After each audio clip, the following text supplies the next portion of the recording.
দুনিয়াতে যে ব্যক্তি যে জাতির অনুসরণ করবে, যে জাতির সংস্কৃতি গ্রহণ করবে, কিয়ামতের দিন তার হাসর নাসর হবে ওই জাতির সাথে। সফলতা অর্জনে বাধা কোন জায়গায়? ইসলামের মধ্যে ঢোকার প্রবেশপত্র কি?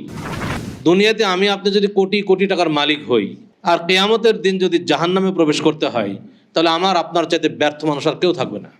আসসালামু আলাইকুম ওয়া রাহমাতুল্লাহি ওয়া বারাকাতুহু। আলহামদুলিল্লাহ ওয়াসসালাতু ওয়াসসালামু আলা রাসূলিল্লাহ ওয়া বা'দ। বাংলাদেশ আহলাদিস যুব সংঘ ঢাকা বিশ্ববিদ্যালয় শাখা কর্তৃক আয়োজিত তারুণ্যের আত্মপাঠ ও সমাজচিন্তা শীর্ষক সেমিনারের সম্মানিত সভাপতি, মাননীয় প্রধান অতিথি, বিভিন্ন আলোচকবৃন্দ, ঢাকা বিশ্ববিদ্যালয় সহ বিভিন্ন শিক্ষা প্রতিষ্ঠান থেকে আগত সমাগত ছাত্র ভাইয়েরা এবং সুধী মণ্ডলী, সমস্ত প্রশংসা সেই মহান রব্বুল আলামিনের জন্য, যার অশেষ মেহেরবানিতে আমরা আজকের এই চমৎকার একটি সেমিনারে উপস্থিত হতে পেরেছি। এই আয়োজন করার তৌফিক আল্লাহ তাআলা আমাদেরকে দান করেছেন, তাই মহান আল্লাহর শুকরিয়া স্বরূপ সবাই বলি আলহামদুলিল্লাহ। তারপর পরেই বর্ষিত হোক অসংখ্য দরুদ ও সালাম প্রিয় নবী বিশ্বনবী রাহমাতুল্লিল আলামিন মুহাম্মদ সাল্লাল্লাহু আলাইহি ওয়াসাল্লামের প্রতি। প্রিয় ছাত্র ভাইয়েরা, আমি একটা মেসেজকে লক্ষ্য করেই অল্প কিছু কথা বলবো। আমার মূল মেসেজ, পবিত্র কোরআন ও সহিহ হাদিসের নিকট আত্মসমর্পণই সফলতার একমাত্র মানদণ্ড। এই একটা মেসেজের উপরে সামান্য কিছু কথা বলবো। আমরা যদি আমাদের জীবনের দিকে লক্ষ্য করি, আমাদের জীবনকে দুই ভাগে ভাগ করতে পারি। এক দুনিয়াবী জীবন, দুই পরকালীন জীবন। যেহেতু সফলতা নিয়ে আমাদের কথা, সফলতাকেও আমরা দুই ভাগে ভাগ করতে পারি। এক দুনিয়াবী সফলতা, দুই পরকালীন সফলতা।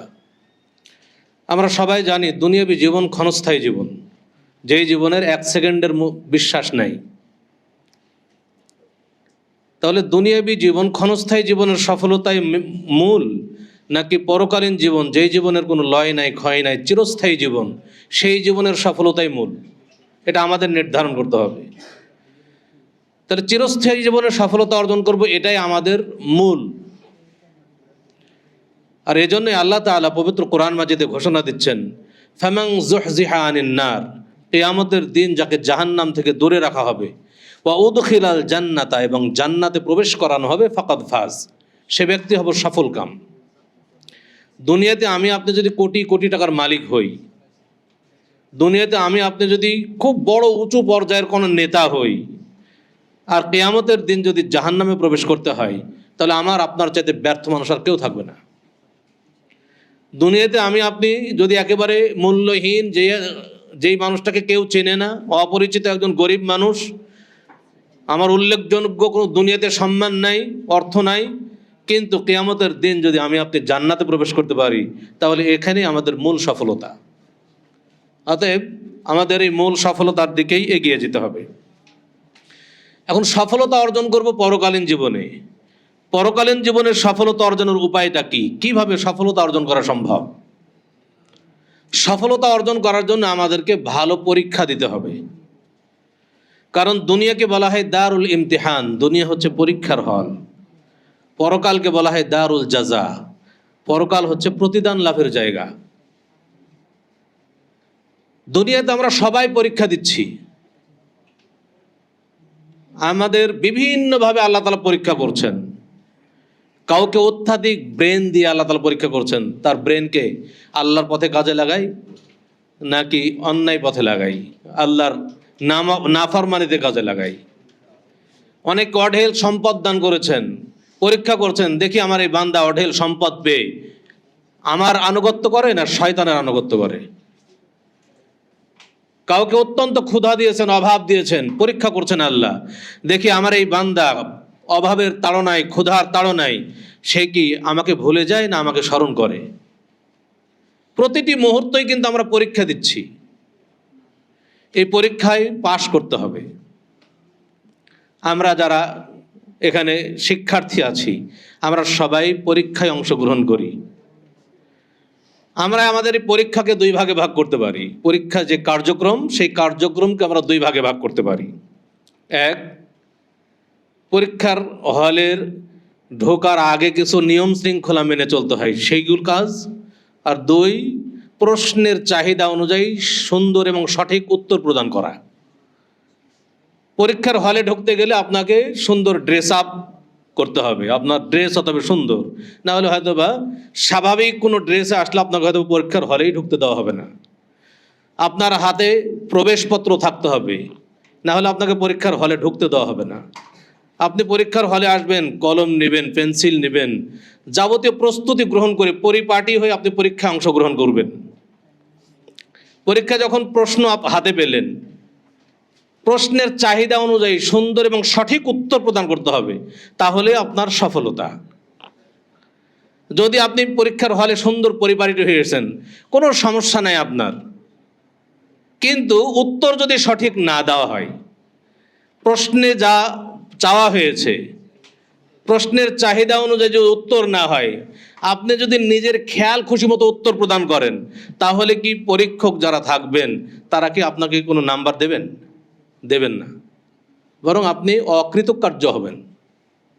পরীক্ষা দিয়েছেন ঠিকই, সুন্দর পরিপাটি হয়ে এসেছিলেন, সব প্রস্তুতি গ্রহণ করে এসেছিলেন, কিন্তু পরীক্ষার উত্তরে যা চাওয়া হয়েছে সেটা আপনি লিখেননি, নিজের খেয়াল খুশি মতো উত্তর দিয়েছেন, তাহলে আপনি অকৃতকার্য।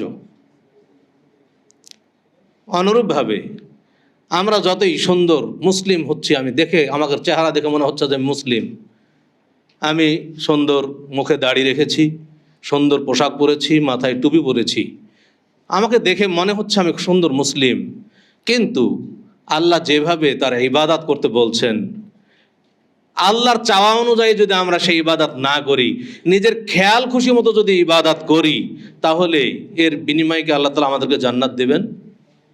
আল্লাহর পরীক্ষায় কি আমরা পাশ করতে পারবো? পারবো না। এই কথাই কিন্তু, এটাই কিন্তু আমাদের মূল মেসেজ, যে আমরা বাংলাদেশে বলি, সারা বিশ্বে যদি মানুষদেরকে ভাগ করি, মানুষ দুই প্রকার, দুই ভাগে বিভক্ত। এক প্রকার মানুষ যারা আল্লাহর ইবাদতই করে না, আর আরেক প্রকারের মানুষ যারা ইবাদত করে। যারা ইবাদত করে তারা আবার দুই ভাগে বিভক্ত। কিছু মানুষ ইবাদত করে নিজের খেয়াল খুশি মতো, ভালো কাজটা তো ভালো মনে হচ্ছে, কোরআন হাদিসে থাক আর না থাক, অতএব কাজ ভালো করলে সমস্যা নাই, এই একদল। আরেক দল মনে করছেন যে না, কোরআন আল্লাহর সংবিধান নাজিল করেছেন, কোরআন কিভাবে মানুষ বাস্তবায়ন করবে তাকে বুঝিয়ে দেওয়ার জন্য নবী মুহাম্মদ সাল্লাল্লাহু আলাইহি ওয়াসাল্লামকে আমাদের মাঝে প্রেরণ করেছিলেন, অতএব ইসলাম চলবে আল্লাহর বিধান অনুযায়ী, নবী মুহাম্মদ সাল্লাল্লাহু আলাইহি ওয়াসাল্লামের প্রদর্শিত পদ্ধতিতে। অতএব আল্লাহর রাসূল সাল্লাল্লাহু আলাইহি ওয়াসাল্লাম যেভাবে ইসলাম পালন করেছেন, আমি আপনি ওইভাবে ইসলাম পালন করব, এই ধরনের এক ধরনের মুসলিম আছে। এখন আমরা তো সবাই পরীক্ষা দিচ্ছি, কোন মুসলিম কৃতকার্য হবে? এটা আপনার বিবেকের কাছে প্রশ্ন। যেই মুসলিম নিজের খেয়াল খুশি মতো ভালো কাজের দোহাই দিয়ে বিভিন্ন আমল করছে সেই মুসলিম, নাকি যেই মুসলিম একমাত্র নবী মুহাম্মদ সাল্লাল্লাহু আলাইহি ওয়াসাল্লামের প্রদর্শিত পদ্ধতিতে তিনি যেভাবে ইসলাম পালন করেছেন সেভাবে ইসলাম পালন করবে, তিনি কৃতকার্য হবেন? এটা আপনারা নিজেরাই অনুমান করতে পারছেন। সম্মানিত উপস্থিতি, এজন্য আলী ইবনে আবি তালেব রাদিয়াল্লাহু তাআলা আনহু বলছেন, লাউ কানা দ্বীনু বির-রায়, যদি দ্বীন ইসলাম মানুষের বিবেক দিয়ে পরিচালিত হতো, লাকানা আসফালুল খুফফি আওলা বিল মাসহি মিন আলা, তাহলে আমরা যে পায়ে মোজা পরি, এই মোজার উপরই ভাগ মাসা করার চাইতে নিচের ভাগ মাসা করায় মানুষের বিবেক প্রাধান্য দিত। মানুষের বিবেক বলতো ময়লা লাগলে তো নিচের ভাগে লাগে, অতএব মাসা করে নিচের ভাগে করব, এটা মানুষের বিবেক বলতো। ওয়াকাদ রাআইতু রাসূলুল্লাহ সাল্লাল্লাহু আলাইহি ওয়াসাল্লাম ইয়ামসাহু আলা যাহিরি খুফাইহি, অথচ আমি রাসূল সাল্লাল্লাহু আলাইহি ওয়াসাল্লামকে দেখেছি তিনি তার মোজার উপরই ভাগ মাসা করতেন। অতএব আমার আপনার বিবেক যতই বলুক নিচের ভাগে ময়লা লাগে, নিচের ভাগে মাসা করলে ভালো হয়, বিবেক দিয়ে ইসলাম চলবে না। আল্লাহর রাসূল সাল্লাল্লাহু আলাইহি ওয়াসাল্লাম মোজার উপরই ভাগ মাসা করতেন, অতএব আমাকে আপনাকে মোজার উপরই ভাগই মাসা করতে হবে, এর নাম ইসলাম। ইসলাম নিজের মন মতো পালন করার সুযোগ নাই। সম্মানিত উপস্থিতি, এবার আসুন সফলতা অর্জনে বাধা কোন জায়গায়। আমাদের কিছু বাধা আছে, যেই বাধার কারণে আমরা সফলতা অর্জন করতে পারছি না। তার মধ্যে অন্যতম বাধা যেটা বর্তমান জামানায়, সেটা হলো বিজাতীয় সংস্কৃতির আগ্রাসন। আল্লাহ রাসূল সাল্লাল্লাহু আলাইহি ওয়াসাল্লাম এজন্যই বলেছেন, মান তাশাব্বাহা বিকাউমিন ফাহুয়া মিনহুম। দুনিয়াতে যে জাতির, যে ব্যক্তি যে জাতির অনুসরণ করবে, যে জাতির সংস্কৃতি গ্রহণ করবে, কিয়ামতের দিন তার হাসর নাসর হবে ওই জাতির সাথে। অতএব আমাদের মুসলিমদের একটা সংস্কৃতি আছে, মুসলিমদের সংস্কৃতি আমাদের গ্রহণ করতে হবে। যেমন আমরা যদি আমাদের উৎসব আনন্দের ক্ষেত্রে, যে আনন্দ করতে গিয়ে আমরা সংস্কৃতি, আনন্দের সংস্কৃতি, উৎসবের সংস্কৃতি গ্রহণ করি, মুসলিম সংস্কৃতি কি আনন্দের জন্য? দুই ঈদের দিন, ঈদুল ফিতর এবং ঈদুল আযহা। মুসলিম সংস্কৃতির আনন্দ উৎসব হবে তাওহীদের উপর ভিত্তি করে, আল্লাহর ইবাদতের মাধ্যমে, তার শুকরিয়া আদায়ের মাধ্যমে আনন্দ মানুষ করবে মুসলিমরা। এজন্য আমরা দুই ঈদের দিনে আনন্দ উৎসবে মেতে উঠি, কিন্তু কোনো হারাম অশ্লীল বেহাপনায় আমরা লিপ্ত হই না। এটা মুসলিমদের সংস্কৃতি। কিন্তু অমুসলিমদের সংস্কৃতি, আনন্দ উল্লাসের উৎসবের সংস্কৃতিটা কোন জায়গায়? অমুসলিমদের জন্য সংস্কৃতি হলো 31st নাইট পালন করা। আপনারা জানেন এই বিশ্ববিদ্যালয়ে 31st নাইট বহু ছাত্রছাত্রী পালন করে। কি হয় সেটা আপনারা খুব ভালোভাবেই দেখেন, আমাদের চাইতে আপনারা ভালোভাবে বেশি দেখেন এগুলো। পহেলা বৈশাখ পালন হয়। এই পহেলা বৈশাখ পালন করতে গিয়ে কয়েক বছর আগে টিএসসিতে কি ঘটনা ঘটেছিল সেগুলো আমরা সবাই কিন্তু দেখেছি। আমরা তখন যদিও বিশ্ববিদ্যালয়ে ছিলাম না, কিন্তু অনলাইনের সুবাদে আমরা কিন্তু সারা বিশ্বের সব মানুষই দেখেছে কত নোংরামি। এই যে এইগুলো হলো আমাদের সংস্কৃতি, মানে এখন বিজাতীয় সংস্কৃতি আমরা মুসলিমরা গ্রহণ করেছি। আজকে মুসলিমরা দেখেন লিভ টুগেদার করছে, আজকে বিবাহকে তেমন মূল্য দিচ্ছে না। আজকে বর্তমানে যুবক যুবতীরা, বর্তমান যুব সমাজ বিবাহের প্রতি আগ্রহ হারিয়ে ফেলছে। শয়তান এমনভাবে অমুসলিমদের সংস্কৃতির মধ্যে আমাদেরকে ঢুকিয়ে দিয়েছে যে আমাদের বিবাহের প্রতি আগ্রহ নাই। ইসলাম যে একটা সুন্দর বিবাহের পদ্ধতি দিয়েছেন, আমাদের চরিত্রকে, আমাদের দৃষ্টিকে অবনত রাখার জন্য, আমাদের চরিত্রকে হেফাজত করার জন্য বিবাহের সুন্দর পদ্ধতি দিয়েছেন, শয়তান চায় যে আমরা এই সংস্কৃতিগুলো গ্রহণ না করে বিজাতীয় সংস্কৃতি গ্রহণের মাধ্যমে আমরা যেন জাহান্নামে যাই। এই জন্য আমরা বিবাহকে মূল্য দিচ্ছি না, বরং হচ্ছে বিবাহ করার দরকার কি, এখন তো লিভ টুগেদার করলেই চলে। লিভ টুগেদার করছে আমাদের অনেক ভাই বোনরা, এই অন্যায় পথে জড়িয়ে পড়েছি। আচ্ছা, ভ্যালেন্টাইন্স ডে দেখছেন, কত ভ্যালেন্টাইন্স ডে কি হয়, কত নোংরামি হয় এই ভালোবাসা দিবসের নামে। সেগুলো অমুসলিমদের সংস্কৃতি, বিধর্মীদের সংস্কৃতি, যা মুসলিমরা গ্রহণ করেছে। আর এর ফলে আমরা আমাদের পরীক্ষায় কৃতকার্য হওয়ার বিপরীতে আমরা অকৃতকার্য হচ্ছি। আমাদের পোশাক এর ব্যাপারে যদি দেখি, মুসলিমদের পোশাকের মূল হলো যে সে তার সতর ঢাকবে এবং শালীনতা বজায় রাখবে। এটা মুসলিমদের সংস্কৃতি। সতর ঢাকবে, শালীনতা বজায় থাকবে, সুন্দর পোশাক পরবে। ইসলাম একটা পোশাকের সুন্দর দিয়েছেন, মানদণ্ড দিয়েছেন যে পুরুষ সে কখনো টাকনুর নিচে প্যান্ট পরবে না, লুঙ্গি পরবে না, এটা ইসলাম দিয়েছেন। নারী একেবারে টাকনু পায়ের তালু পর্যন্ত ঢেকে রাখবে। কিন্তু আমরা ইসলামের বিপরীত সংস্কৃতিটাকে বেশি ভালোবাসছি।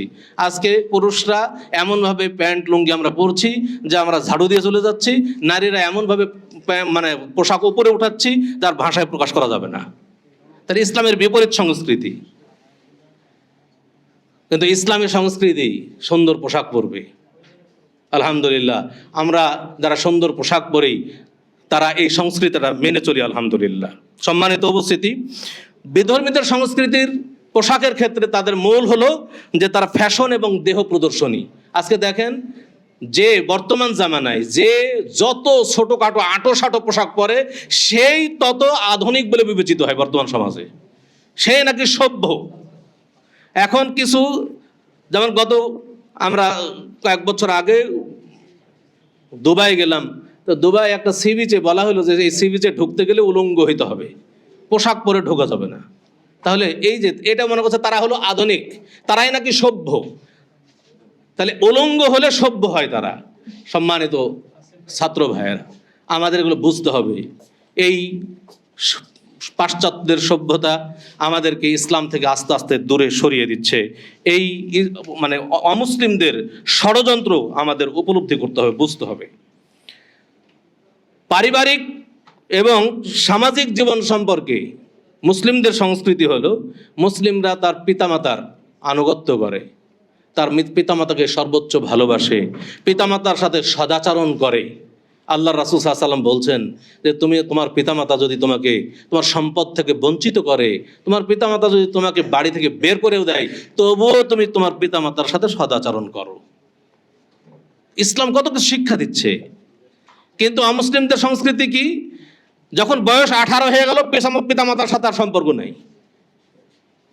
যখন পিতামাতার বয়স বেশি হয়ে গেল, বৃদ্ধ বয়সে রেখে আসো তাদেরকে বৃদ্ধাশ্রমে, তাদের আর বাড়িতে জায়গা নাই।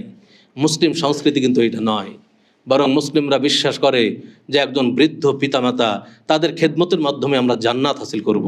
এটা মুসলিমদের সংস্কৃতি। কারণ আল্লাহ রাসূল সাল্লাল্লাহু আলাইহি সাল্লাম বলছেন, রাগিমান, ওই ব্যক্তির নাক ধুলাই মলিন হোক, ওই ব্যক্তির নাক ধুলাই মলিন হোক, ওই ব্যক্তির নাক ধুলাই মলিন হোক।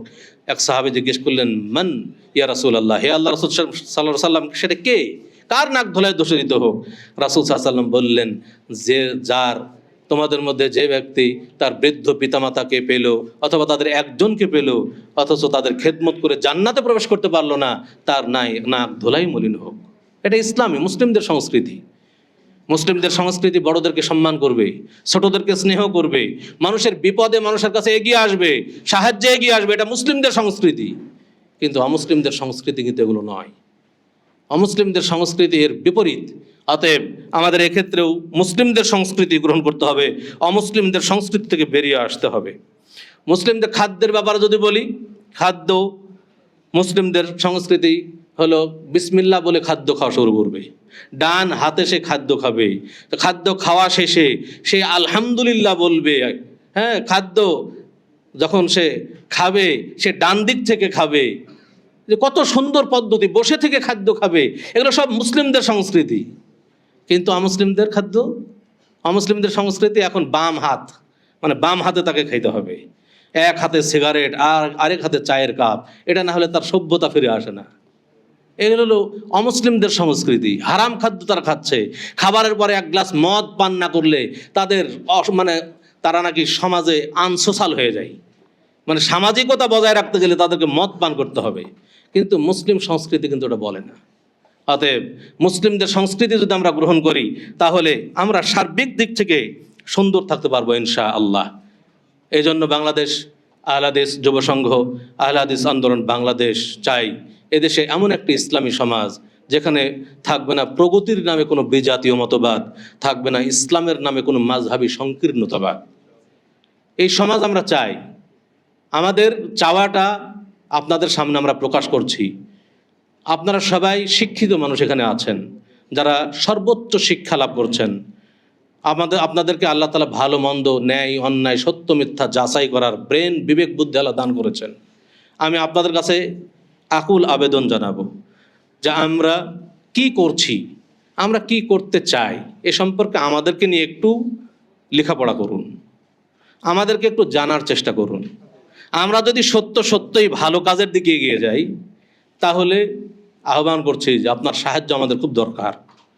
যদি আপনার কাছে কখনো মনে হয় যে কোনো কাজ আমরা খারাপ কিছু করছি, আমরা অনুরোধ করছি আমাদেরকে আপনারা পরামর্শ দেবেন, আমাদের সামনে একটু বসবেন, বলবেন যে আপনাদের এই কাজটা ভালো হচ্ছে না, বা এটা আমার কাছে একটা সংশয় মনে হচ্ছে এখানে, আমাদের সাথে একটু বসেন, বসলে আমরা উপকৃত হব। নিজেদের ভুল নিজে ধরা যায় না। আপনারা আমাদেরকে ভুল ধরলে আমরা ভুলটা বুঝতে পারবো ইনশাআল্লাহ। আমরা ভুল সংশোধন করার জন্য নিজেরা সবসময় প্রস্তুত আছি।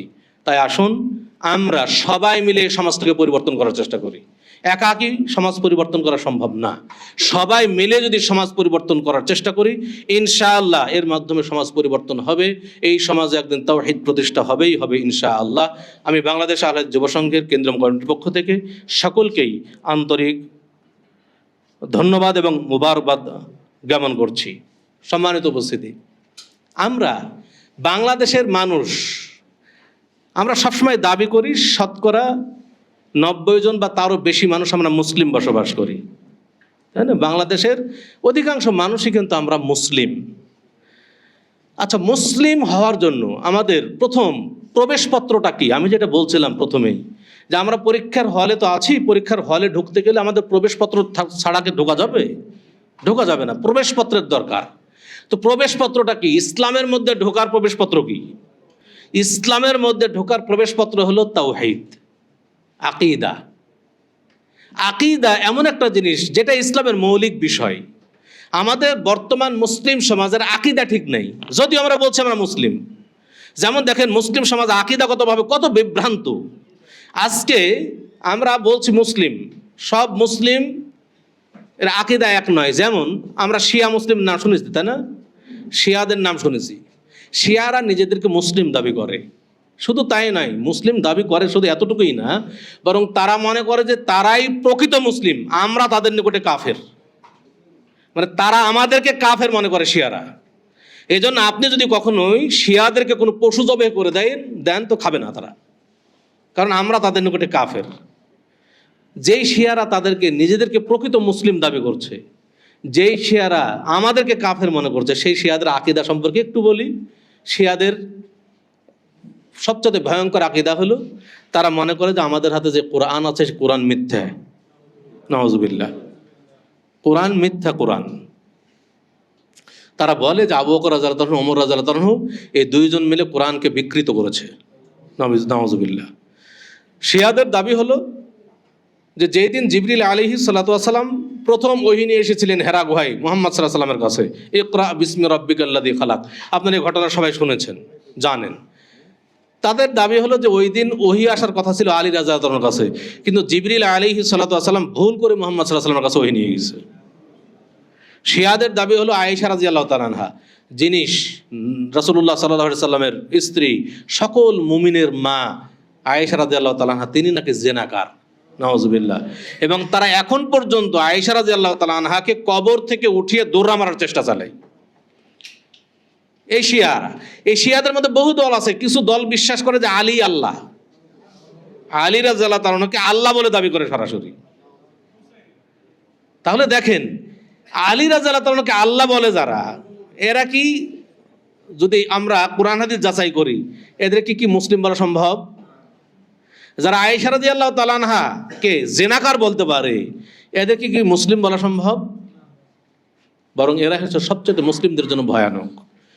আমরা দেখেন মুসলিমদের মধ্যে আরেকটা দল আছে, সুফি।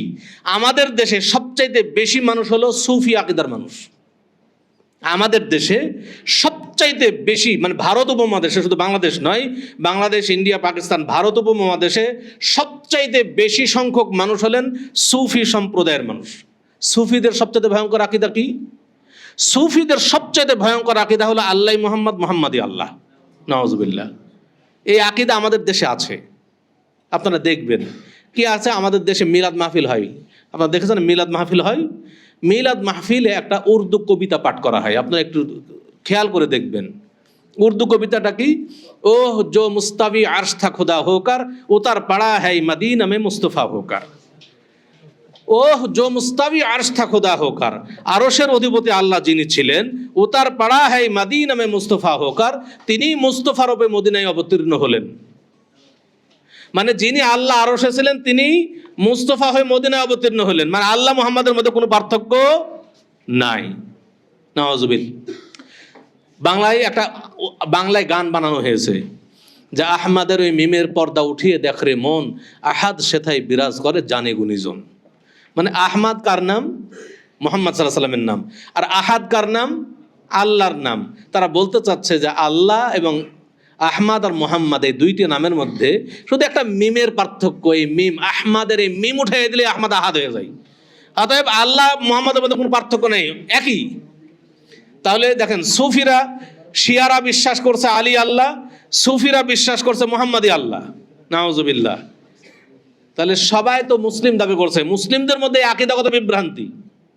আজকে আমাদের দেশে সবচেয়ে বেশি মানুষ সুফি, তাদের একটা ভয়ঙ্কর আকীদা হলো ওয়াহদাতুল উজুদের আকীদা, যে স্রষ্টা এবং সৃষ্টির অস্তিত্ব একই, আলাদা না।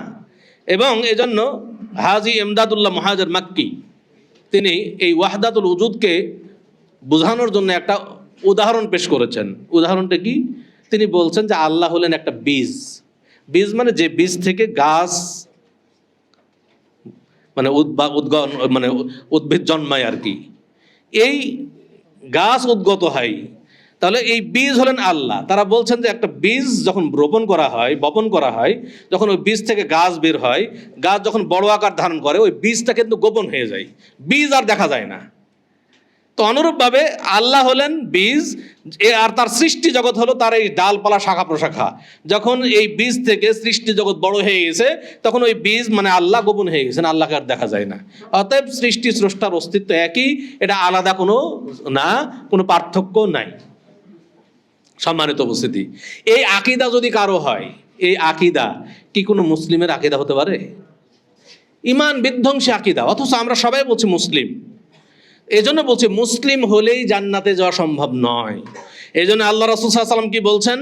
আল্লাহ রাসূলুল্লাহ সাল্লাল্লাহু আলাইহি ওয়াসাল্লাম বলছেন যে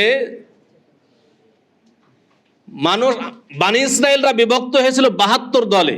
ওয়া তাফতারিকু উম্মতি আলা 73 মিল্লাতান, আর আমার উম্মত বিভক্ত হবে 73 দলে। কুল্লুহুম ফিন্নার, সকল দলই জাহান্নামে যাবে।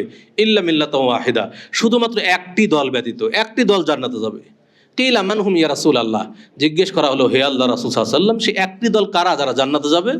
রাসূল সাল্লাল্লাহু আলাইহি ওয়াসাল্লাম এক কথায় জবাব দিলেন, মা আনা আলাইহি ওয়া আসহাবি।